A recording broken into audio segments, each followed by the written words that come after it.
देखिए, बैत का जो बुनियादी मकसद है वो ये है कि आप एक सिलसिले से मुंसलिक हो जाएं। तो जब आदमी बैत कर लेता है तो फिर वो उसको उसी सिलसिले में रहना चाहिए, उससे बाहर नहीं आना चाहिए।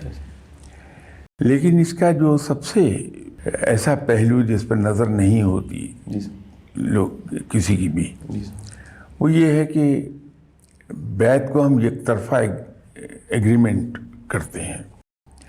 अब जिसने उसको अपने हाथ पर बैत किया है उस पर भी तो कुछ पाबंदियां हैं कि जो कुछ वो जानता है, जो कुछ उसको अल्लाह ने इल्म अता किया है, वो पास ऑन कर देगा उस आदमी को जिसने उसके हाथ पे बैत की है, to the best of his knowledge.